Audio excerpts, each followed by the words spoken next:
Everyone, welcome to archaeology. इस video में हम लोग देखेंगे about the part 3 of our Indian constitution. मतलब कि हमारा इंडियन कॉन्स्टिट्यूशन का भाग 3 क्या बोलता है वो हम लोग इस वीडियो में देखने वाले हैं। तो वीडियो स्टार्ट करने से पहले मैं आपको बता दूं कि अगर आपका मीडियम हिंदी हो या इंग्लिश हो तो भी आपको लेक्चर समझने में कोई भी तकलीफ़ नहीं होगी। बिना किसी प्रॉब्लम के, बिना किसी टेंशन के वीडियो पर बने रहें। Now let's start our video. तो सबसे पहले हम लोग 5 मिनट का क्विक रिवीजन लेंगे। पहले के वीडियोस में, पहले के लेक्चर्स में हमने देखा है, हमने जाना था कि कॉन्स्टिट्यूशन में हमारा क्या होता है। हमारा कॉन्स्टिट्यूशन क्या है? It's a book, fine. और इसमें क्या है? सबसे पहले प्रीएम्बल एंड देन पार्ट्स, और पार्ट्स के अंदर क्या आते हैं? आर्टिकल्स आते हैं, ठीक है। तो हमने पार्ट 1, पार्ट 2 अच्छे से देख लिया था। पार्ट 1 बताता है union and it's territory, part 2 बताता है अबाउट द सिटीजनशिप, फाइन। अब हम लोगों का वीडियो क्या बताएगा? अब हमारा जो लेक्चर है वो है पार्ट 3 के बारे में, जो बताता है फंडामेंटल राइट्स के बारे में। अब फंडामेंटल राइट्स मीन्स क्या? मीन्स मौलिक अधिकार। हमारा मौलिक अधिकार क्या होगा वो बताता है part 3। Without further do let's start. तो पार्ट 3 हमारा कहाँ से कहाँ तक है? आर्टिकल 12 से लेकर आर्टिकल 35 तक हमें हमारा फंडामेंटल राइट्स देखने को मिलता है। और फंडामेंटल राइट कितने टाइप के हैं? तो 6 टाइप के हैं, फाइन। तो आप इसको अब याद कैसे रखोगे? अब देखो, आप ABCD बोलते हो ना, तो ABCDE और F का पोजीशन क्या है? 6th पोजीशन है, ठीक है। तो इससे आपको याद करने में बहुत आसानी हो जाएगी कि टोटल हमारे फंडामेंटल राइट्स कितने हैं, तो 6, ओके। एक बात तो क्लियर हो गई। दूसरा, फंडामेंटल राइट को हम क्या बोलते हैं? और मैग्ना कार्टा बोलते हैं, ठीक है। ये सिंपल क्वेश्चन पूछेगा कि Magna Carta of our Indian constitution किसे बोला जाता है। 4 ऑप्शंस दे दिए जाएंगे आपको, फंडामेंटल राइट्स, DPSP, ठीक है। तो फिर हमारा आंसर क्या होगा? Fundamental rights, fine. नाउ पहला जो है हमारा फंडामेंटल राइट, वो क्या बोलता है? Right to equality. दूसरा क्या है? Right to freedom. Right to equality means what? मतलब समानता का अधिकार। मतलब हमारे को इंडिया में हर एक सिटीजन को समानता का अधिकार होगा। दूसरा फंडामेंटल राइट बोलता है राइट टू फ्रीडम, इसका मतलब स्वतंत्रता का अधिकार। तीसरा है राइट अगेंस्ट एक्सप्लॉयटेशन, इसका मतलब शोषण के विरुद्ध अधिकार। चौथा है right to freedom of religion, इसका मतलब धार्मिक स्वतंत्रता का अधिकार। और पांचवा है हमारा कल्चरल एंड एजुकेशनल राइट, इसका मीन्स क्या? संस्कृति और शिक्षा संबंधित अधिकार, ठीक है। और छठा है, जो छठा हमारा फंडामेंटल राइट है, वो बोलता है राइट टू कॉन्स्टिट्यूशनल रेमेडीज। ये क्या बोलता है? इसका क्या मतलब होता है? संवैधानिक उपचारों का अधिकार। जो छठा हमारा जो फंडामेंटल राइट है ना, वो बहुत ज़्यादा इंपॉर्टेंट है। तो इस वीडियो में हम लोग ये 5 फंडामेंटल राइट को कवर करेंगे, और ये जो लास्ट का है ना, राइट टू कॉन्स्टिट्यूशनल रेमेडीज, वो हम लोग नेक्स्ट वाले वीडियो में देख लेंगे, ओके। क्योंकि इसके अंदर हमें 5 रिट्स के बारे में पढ़ना है, फाइन। तो अब हम लोग एक एक करके देखते हैं कि ये जो 5 हमारा है फंडामेंटल राइट्स, पहले के 5 जो फंडामेंटल राइट्स हैं, उसके अंदर कौन कौन आर्टिकल्स आते हैं। तो मैं आपको पहले बता दूं, उसके अंदर ना देखो, याद करने का सिंपल तरीका क्या है ना, आप ये नंबर याद करो, 5 4 2 4 2 1। इसको आप आराम से याद कर लो, फिर कोई प्रॉब्लम ही नहीं होनी है, ठीक है। आपको आराम से आप अपने मन में काउंट कर लोगे ना, आपको पता चल जाएगा कि ये आर्टिकल राइट टू इक्वालिटी में आता है या राइट टू फ्रीडम में आता है। जैसे आपको करना क्या, और ये 5 जो है ना, स्टार्ट कहाँ से होगा पता है? आर्टिकल 14 से स्टार्ट होगा, ठीक है। आर्टिकल 14 से हमें स्टार्ट करना है। तो 14, 15, 16, 17, 18 तक क्या होने वाला है हमारा? Right to equality. फिर 19, 20, 21, 22 क्या होगा? Right to freedom. 23, 24 क्या होगा? Right against exploitation. 25, 26, 27, 28 ये क्या होगा? Right to freedom of religion. 29, 30 क्या हो जाएगा हमारा? कल्चरल एंड एजुकेशनल राइट, ठीक है। अब 31 जो है ना, वो 31 हमारा अभी पहले फंडामेंटल राइट था जो कि राइट टू प्रॉपर्टी था, उसको हटा करके हमने लीगल राइट में रख दिया है, ठीक है। तो 31 को याद रखना है, 31 अभी बीच में नहीं लाना है। ये जो होगा ना हमारा last right to constitutional remedy, वो 32 होगा, आर्टिकल 32, ठीक है। तो आपको ये समझ में आ गई होगी, ये सारी बातें क्लियर होगी। तो पहला क्या हमें याद रखना है, 5, 4, 2, 4, 2, 1, ठीक है। इससे आपको ईजी हो जाएगा आर्टिकल्स याद रखने में। फाइन, चलो अब हम लोग देखते हैं राइट टू इक्वालिटी के बारे में। तो राइट टू इक्वालिटी क्या बोलता है, जैसे मैंने आपको बताया था इसके अंदर कितना होगा, 5 आर्टिकल्स होंगे, ठीक है। 14 से स्टार्ट है, 14, 15, 16, 17, 18, ओके। Must means 1, 2, 3, 4, 5, okay. तो 5 आर्टिकल्स आ गए। अब हम लोग देखते हैं आर्टिकल 14, ये क्या बताता है, ठीक है। ये हमें बताता है इक्वालिटी बिफोर लॉ, मतलब कानून के सामने समानता। मीन्स क्या, मानकर चलो कोई हम लोग आम आदमी है, कोई बहुत अमीर आदमी या फिर कोई एमएलएज हैं, ठीक है, पॉलिटिशियन है। तो इसका मतलब ये नहीं कि अगर पॉलिटिशियन के लिए अलग कानून होगा और एक आम आदमी के लिए अलग कानून होगा, ऐसा बिल्कुल नहीं। सारे जितने भी इंडिया के सिटीजन होंगे ना, सबके लिए इक्वल कानून होगा, ठीक है, समान कानून बनेगा, ठीक है। तो आर्टिकल 14 हमें ये बोलता है। आर्टिकल 15 हमें क्या बोलता है, prohibition of discrimination on ground of RRCSP, it's a short form, ठीक है। ये क्या है, शॉर्ट फॉर्म है, मैंने इसको शॉर्ट में लिखा है ताकि आपको याद करने में आसान हो। 4-5 बार बोलोगे, आराम से आपके मुंह पर बैठ जाना है, ये RRCSP, ओके। अब R से क्या है, R से है आपका रेस, ठीक है। फिर एक R से रिलीजन, C से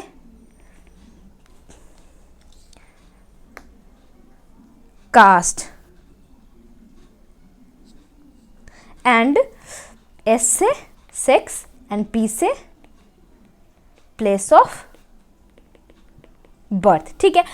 अब देखो आर्टिकल 15 बोलता है हमें कि हम जो हमारा ये है ना, मतलब prohibition of discrimination on the ground of RRCSP, मतलब कि हम लोग भेदभाव नहीं कर सकते हैं। किस किस बेसिस पर, रेस के बेसिस, रेस मतलब जाति के बेसिस पे, या फिर किसी का रंग गोरा है, काला, या कुछ किसी का कोई और जाति के, इस ग्राउंड पे हम लोग किसी से भेदभाव नहीं कर सकते। हमारा कॉन्स्टिट्यूशन भेदभाव नहीं कर सकता है, ठीक है।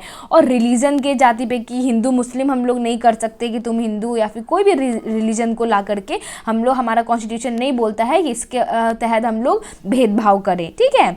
और दूसरा क्या है, कास्ट, ठीक है, हमारा क्या जाति है उसके तहत भी हम लोग भेदभाव नहीं कर सकते।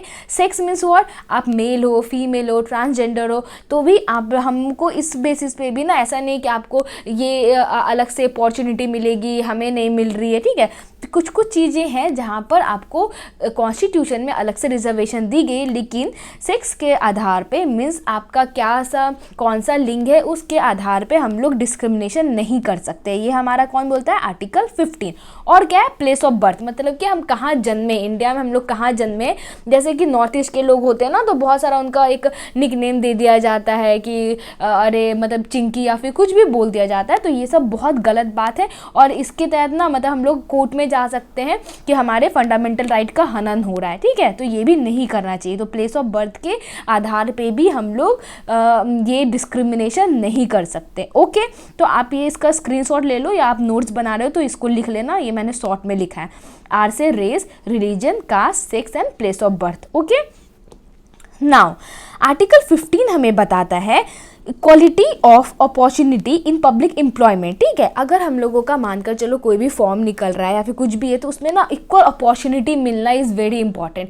मतलब कि हम लोग ये नहीं बोल सकते कि किसी को, मतलब किसी का बहुत कम मार्क्स है, उस बेसिस पे उसका ये हो रहा है, आपको मिल रहा है जॉब, किसी को कम मिल रहा है, या फिर आप कोई भी एम्प्लॉयमेंट कर रहे हो तो वहाँ पर आपको भेदभाव हो रहा है, ठीक है। भेदभाव नहीं कर सकते, वहाँ पर भी आपको क्या होनी चाहिए, इक्वालिटी होनी चाहिए, वहाँ पर भी आपको समानता होनी चाहिए। अब आप यहाँ बोलोगे वुमेन के लिए अलग रिजर्वेशन है, SC/ST के लिए अलग है, उन लोगों को क्यों होता है, क्योंकि उनको कॉन्स्टिट्यूशन ने ही दिया है ये अधिकार, ठीक है। तो आप यहाँ पे उन लोगों को नहीं इंक्लूड कर सकते हो, ओके। नाउ आर्टिकल 17 बताता है हमारा अबॉलिशन ऑफ अनटचेबिलिटी, मतलब कि छुआछूत का हम लोगों को बहिष्कार करना है, ठीक है। छुआछूत को हम लोगों को प्रमोट नहीं कर सकते हैं, अब ये टाइम नहीं रहा, ठीक है। तो ये क्या होगा, आर्टिकल 70 हमारे को क्या बोलता है, abolition of untouchability. Now article 18 बोलता है अबॉलिशन ऑफ टाइटल्स। इसका मतलब क्या, मतलब कि पहले जैसे हम लोग बोलते थे ना कि शेर पंजाब, फिर नवाब ऑफ हैदराबाद, तो ये टाइटल अब हम लोग ऑफिशियली नहीं दे सकते। जैसे ऐसे अगर बोलचाल की भाषा में बोल दिया तो बोल दिया, पर ऑफिशियली हम लोग ये टाइटल अब किसी को इंडिया में नहीं दे सकते, ठीक है, कोई भी टाइटल नहीं दे सकते। ओके, तो अबॉलिशन ऑफ टाइटल्स ये बताता है हमारा आर्टिकल 18। फाइन, अब हमारा राइट टू इक्वालिटी होता है खत्म, ठीक है। अब हम लोग बढ़ते हैं हमारे दूसरे फंडामेंटल राइट पे, जो कि है राइट टू फ्रीडम। तो मैंने क्या बताया था, 5, 4, ठीक है, मीन्स इसके अंदर 4 फंडामेंटल राइट्स होंगे। तो अब खत्म कहाँ पे हुआ है हमारा, 18 पे। तो यहाँ पे स्टार्ट कहाँ से होगा, 19 से। 19, 20,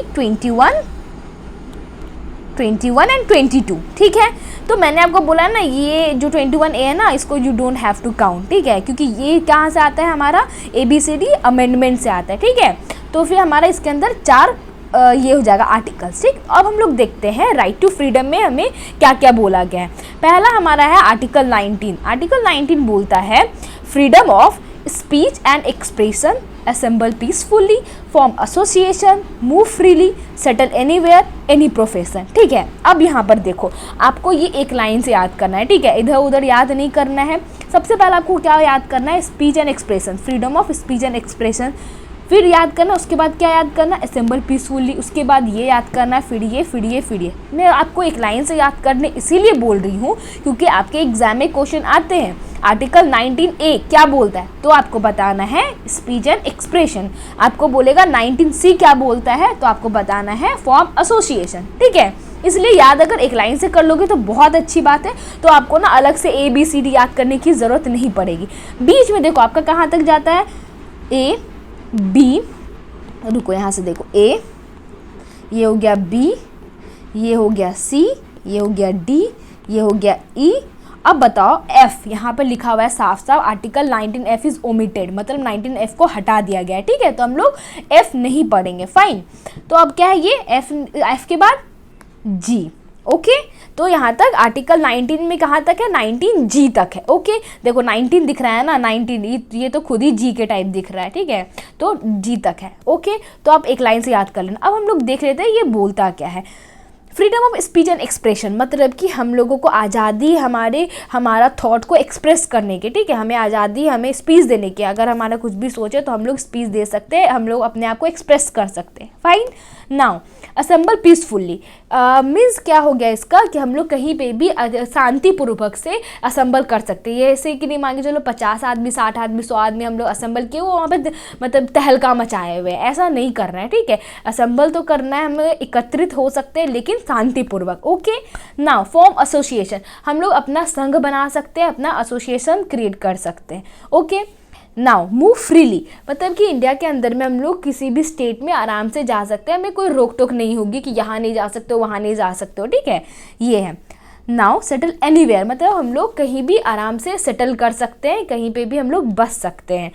एंड एनी प्रोफेशन, और हम लोग कोई भी प्रोफेशन कर सकते हैं, कोई भी व्यवसाय हम लोग कर सकते हैं, ओके। तो ये हमारा क्या बोलता है, आर्टिकल 19 बोलता है हमें इन चीज़ों की स्वतंत्रता मिली हुई है आर्टिकल 19 के तहत। अब देखते हैं हम लोग आर्टिकल 20।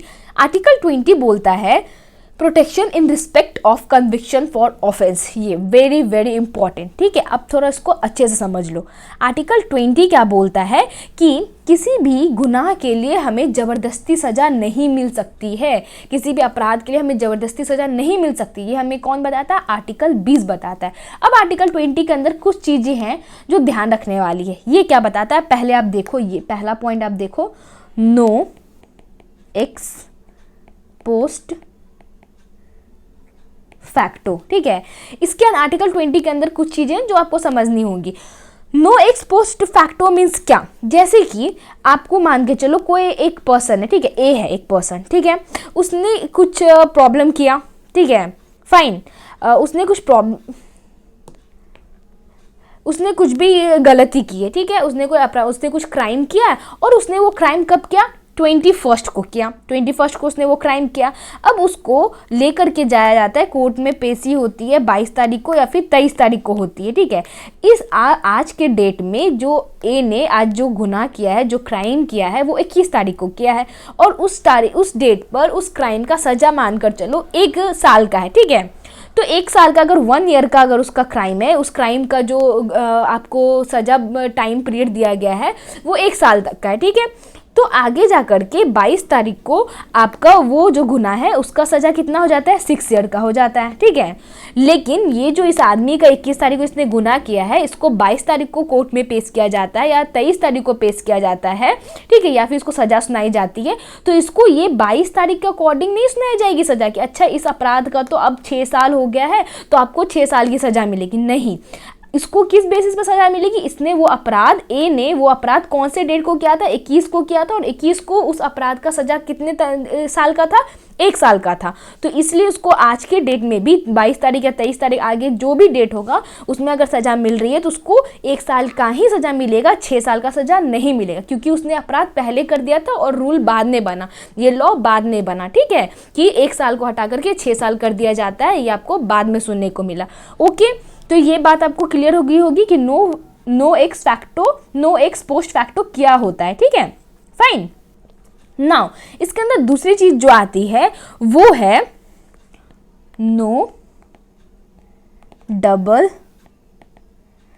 जियोपार्डी, ठीक है। अब इसका क्या मतलब होता है, no double jeopardy? It means for example आप सपोज कर लो, ठीक, कि एक ए है, एक बंदा ए है, इसने कोई क्राइम किया और इसको मतलब बी आता है, बी आकर के बोलता है कि कोर्ट के पास कि अरे ए ने तो मतलब ए ने ये क्राइम किया और इसको ए को सज़ा मिल जाती है, ओके। ए को सज़ा मिल गई, ए ने सज़ा काट ली। अब कुछ दिन के बाद ना सी भी आता है, सी आकर क्या बोलता है कि अरे इसने ये सज़ा की है। फिर कुछ दिन के बाद डी आता है, डी ने बोलता है अरे इसने ये सज़ा की है। तो एक ही क्राइम के लिए आप उसको 2 बार 3 बार या 1 से 2 बार आप उसको सज़ा नहीं कर सकते हो, या फिर उसी क्राइम में ना, क्राइम तो सेम ही है लेकिन एक बार बी आकर बोल रहा है, एक बार सी आकर बोल रहा है, एक बार डी आकर के बोल रहा है कि इसने ये क्राइम किया। अब हर के बोलने के अकॉर्डिंग उसको सज़ा नहीं मिलेगी, एक क्राइम के लिए एक ही बार सज़ा मिलेगी, ठीक है। आपको सिंपल वर्ड्स में ये जानना है, किसी भी अपराध का एक बार का एक ही सज़ा होता है, उस एक अपराध के लिए 2 बार आपको सज़ा नहीं मिल सकती है, ओके। तो नो डबल जियोपार्डी ये बोलता है। अब तीसरा चीज क्या है इसमें, तीसरा चीज ये है no self incrimination. It means what? इसका मतलब होता है कि खुद के खिलाफ मतलब उसको ज़बरदस्ती नहीं कर सकते हैं, ठीक है, कि आप जा करके जाओ, मतलब उसको फोर्स नहीं किया जा सकता है कि अपने गुनाह को कबूल करो, फाइन, कि उस पर कि कोई भी अगर क्रिमिनल है या फिर मतलब जो भी सस्पेक्ट है, आप किसी को नहीं बोल सकते कि तुमको ज़बरदस्ती आप उस पर नहीं कर सकते खुद के खिलाफ गवाही देने के लिए, ठीक है। तो ये आपको कौन बोलता है, नो सेल्फ इंक्रिमिनेशन में आता है ये, कि खुद के खिलाफ गवाही वो नहीं दे सकता है, फाइन। तो ये क्या हो गया, आपको किसके अंदर आएगा, आर्टिकल 20 के अंदर ये सारी चीज़ें आएंगी। तो आप इसको अच्छे से लिख लो या फिर स्क्रीनशॉट ले लो, ओके। नाउ मूविंग अहेड, अब हमारा आता है आर्टिकल 21। आर्टिकल 21 क्या बोलता है, protection of life and personal liberty. इसका मीन्स क्या, मतलब क्या हमें आज़ादी है, हम मतलब जीवन का और पर्सनल लिबर्टी का हमें पूरा आज़ादी है, ठीक है। इसके अंदर क्या हो जाएगा, मतलब कि हमें फ्री लीगल एड मिलना चाहिए, फाइन। हमें मतलब कि अगर कोई वुमेन है तो women should be treated with dignity, उनको पूरा सम्मान के साथ ट्रीट करना चाहिए, ओके। मतलब और एक और चीज़ क्या हो सकता है, पब्लिकली हैंग नहीं कर सकते, ये सब क्या है, protection of life and personal liberty है, ठीक है। इसके अंदर आता है ये सारी चीज़ें आप नहीं कर सकते हो, आपको पूरा मतलब किसी भी इंसान को पूरा अधिकार है इस देश में सम्मान और स्वतंत्रता के साथ रहने का, ठीक है। तो आर्टिकल 21 ये बोलता है, ओके। नाउ आर्टिकल 21A, अब देखो ये अमेंडमेंट के थ्रू आया है क्योंकि ए लगा हुआ है तो आपको समझ ही आ रहा होगा। 21A क्या बोलता है, राइट टू एजुकेशन। अब एक बात बताओ कि प्रोटेक्शन ऑफ लाइफ जो है या पर्सनल लिबर्टी, मतलब कि कोई इंसान सम्मान के साथ कैसे रहेगा जब उसके पास में एजुकेशन ही नहीं है। जब तक कोई लोग पढ़े लिखे नहीं रहेंगे तो उसके पास क्या सम्मान रहेगा। जब तक आपके पास पढ़ाई तो बहुत इंपॉर्टेंट है ना, इसलिए 21 के अंदर ही 21A लाया गया जो बोलता है राइट टू एजुकेशन, मतलब कि 6 से 14 साल के जो बच्चे हैं उनको पूरा का पूरा हक दिया जाएगा पढ़ने का, ठीक है, पूरा हक है। और एक और बात यहाँ से याद रखना, राइट टू एजुकेशन एक्ट ये किसके तहत आया था, 1 अप्रैल 2010। ये आपको एग्जाम में क्वेश्चन पूछेंगे, राइट टू एजुकेशन एक्ट कब आया था, तो 1 अप्रैल 2010 में। Okay, now article 22। आर्टिकल 22 हमें क्या बोलता है, प्रोटेक्शन अगेंस्ट इलीगल अरेस्टिंग, मतलब कि अगर आपको किसी भी इंसान को, अब पुलिस है अब आकर के अरेस्ट करके लेके जा रही है, ठीक है, अब कैसे पता चलेगा कि वो सच में उसने वो क्राइम किया है या नहीं किया है।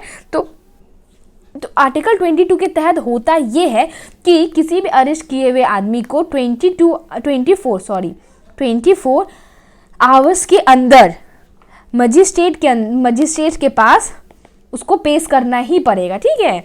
तो अगर किसी को भी अरेस्ट किया गया है तो 24 घंटे के अंदर उसको मजिस्ट्रेट के पास आपको पेश ही करनी पड़ेगी, फाइन। तो इसलिए इसको क्या बोलते हैं, प्रोटेक्शन अगेंस्ट इलीगल अरेस्टिंग, मतलब किसी को भी आप उठा करके नहीं लेके जा सकते, ठीक है। तो इसलिए 24 आवर्स के अंदर आपको मजिस्ट्रेट के पास में उसको पेशी करनी पड़ेगी उस इंसान की।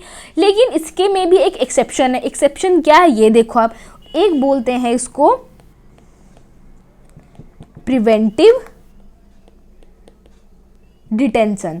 प्रिवेंटिव डिटेंशन अब क्या है, प्रिवेंटिव डिटेंशन मतलब ये होता है, अब मानकर चलो कि कोई भी आम आदमी नहीं है, कोई भी टेररिस्ट है, ठीक है, टेररिस्ट को अगर किसी को गिरफ्तार करना पड़ा, पुलिस को गिरफ्तार करना पड़ा, तो अब पूरा गोलियां बरसा रहा है। अब क्या हम लोग शकल तो उसका पुलिस देखेगी नहीं है ना कि गिरफ्तार करना है, गिरफ्तार करूँ कि नहीं करूँ, उसको तो गिरफ्तार करेगी पहले। अब गिरफ्तार करने के बाद में उसको कस्टडी में लिया गया, लेकिन उसके अंदर जरूरी नहीं है कि 24 घंटे के अंदर आपको उसको मजिस्ट्रेट के पास हाजिर करना पड़ेगा, क्योंकि वो बहुत ज़्यादा अभी मतलब एक क्रिमिनल टाइप हो गया ना, आपको दिख रहा है कि वो हार्मफुल हो सकता है हमारे सोसाइटी के लिए, हमारे आसपास के लोगों के लिए। तो उसको मैक्सिमम कितने दिनों तक रख सकते हैं पता है, मैक्सिमम 3 मंथ्स के तक उसको कस्टडी में रख सकते, उसके बाद आपको पेश करना ही पड़ेगा, फाइन।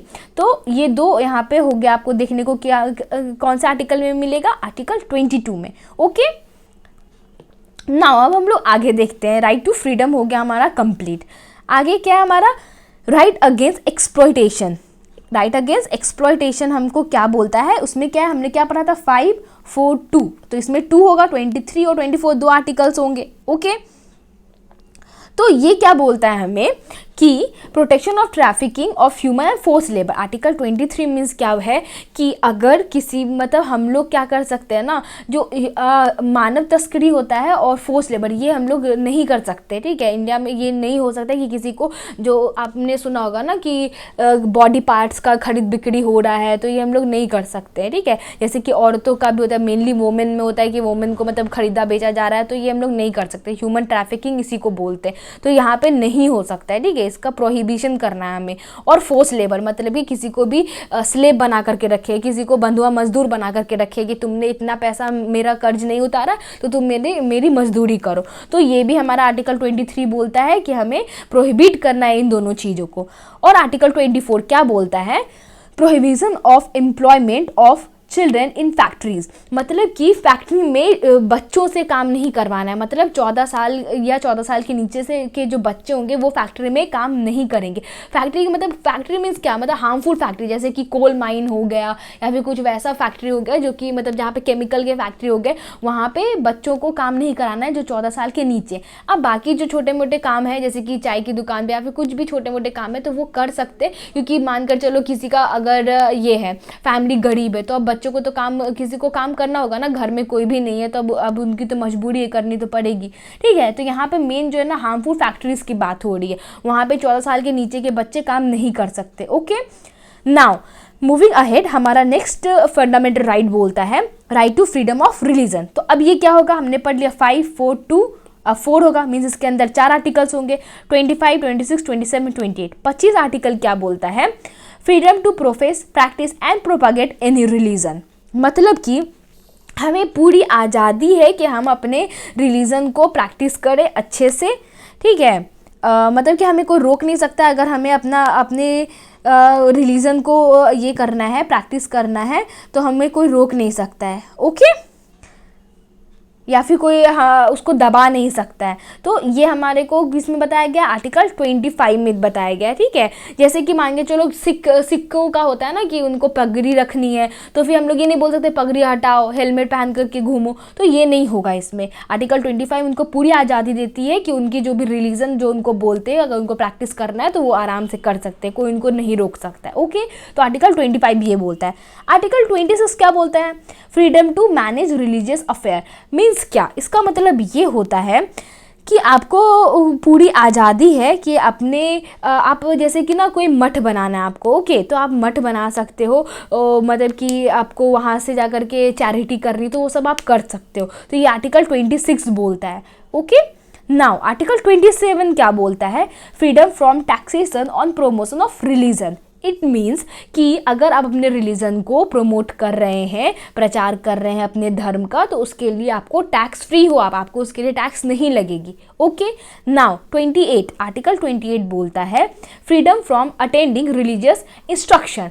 इसका मतलब क्या, मान कर चलो, आर्टिकल 28 थोड़ा ध्यान से समझना, मान कर चलो कोई भी इंस्टीट्यूट है, ठीक है, इंस्टीट्यूशन है, आप वहाँ गए, वहाँ पे आप पढ़ने के लिए गए, कोई भी बच्चे हैं, अगर वहाँ पे बच्चे जा रहे हैं किसी इंस्टीट्यूशन में पढ़ने के लिए, मान के चलो अगर वो सिख का है या फिर क्रिश्चियन का इंस्टीट्यूशन है, ठीक है, स्कूल वगैरह है, तो आप वहाँ पढ़ने जा रहे हो, तो वहाँ पर दे कांट फोर्स यू, वो लोग आपको फोर्स नहीं कर सकते, स्कूल की अथॉरिटी, उस इंस्टीट्यूशन की अथॉरिटी आपको फोर्स नहीं कर सकते कि उनका जो रिलीजन है उसको आपको फॉलो करना पड़ेगा। उनके रिलीजन में कुछ चीज़ें होती हैं, वो आपसे ज़बरदस्ती नहीं करवा सकती। ठीक है, इसका मतलब यहाँ पे यही बोल रहा है, freedom from attending religious instruction.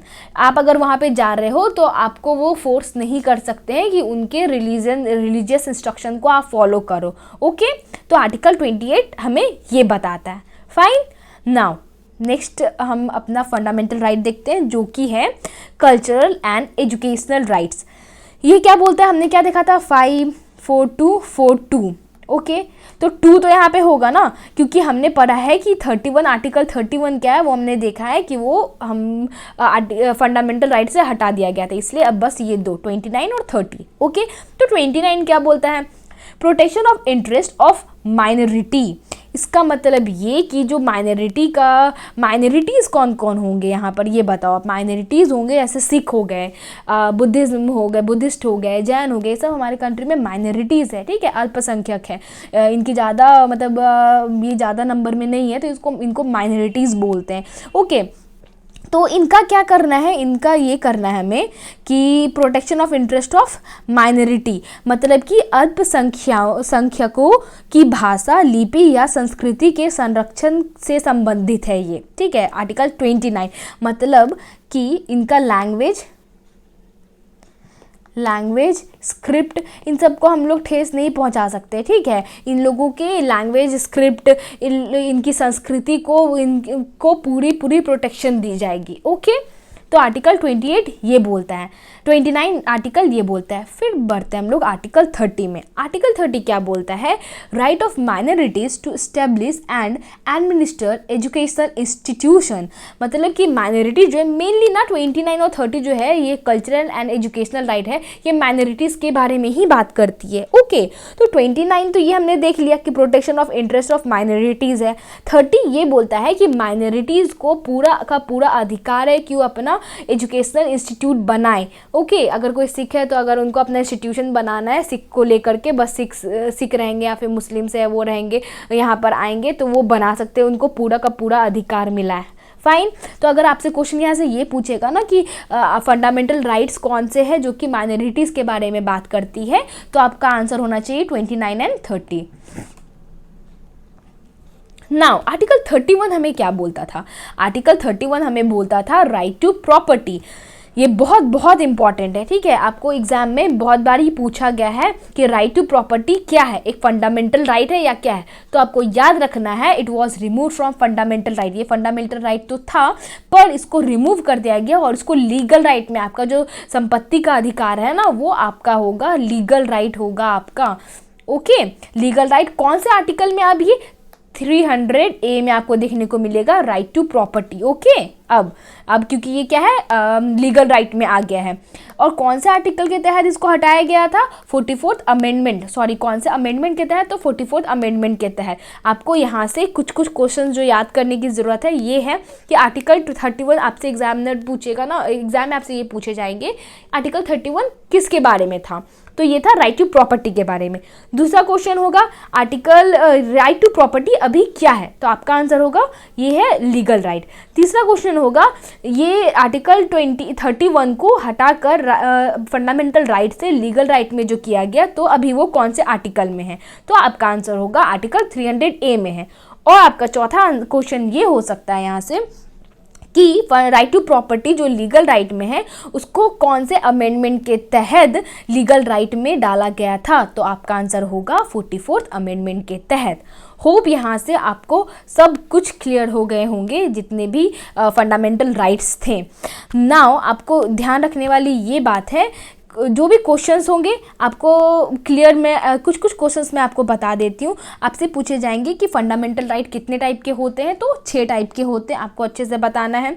Okay, और जो मैंने एक छोटा सा ट्रिक बताया याद रखने का, आपको याद कहाँ से करना है? आर्टिकल 12 से 36 आर्टिकल क्या बताता है? Fundamental right. ओके, तो आपको याद कैसे करोगे पता है? आप याद करोगे 12 to 35। तो आप याद कैसे करोगे? आप याद करोगे 12 3 जा 36 होता है ना, तो एक आप कम कर दो तो 35 हो जाएगा। ओके, तो फंडामेंटल राइट यहाँ से हो गया। फाइन, अब जो है हम लोग 14 से स्टार्ट करते हैं फंडामेंटल राइट को। तो आर्टिकल 14 से हम लोग देते हैं राइट टू इक्वलिटी है ना, तो यहाँ से 5 4 2 4 2 1। लास्ट जो है हमारा, लास्ट होगा हमारा कॉन्स्टिट्यूशनल रेमेडीज़। ये बहुत इंपॉर्टेंट है जो कि हम लोग नेक्स्ट वीडियो में देखेंगे। होप आपको यहाँ तक सारी बातें क्लियर हो गई होंगी और बस आप इसको अच्छे से नोट्स बनाओ, देखते जाओ, याद करने में कोई प्रॉब्लम नहीं होगी। Fine, so hope you guys like the video, do like share and subscribe. Thank you.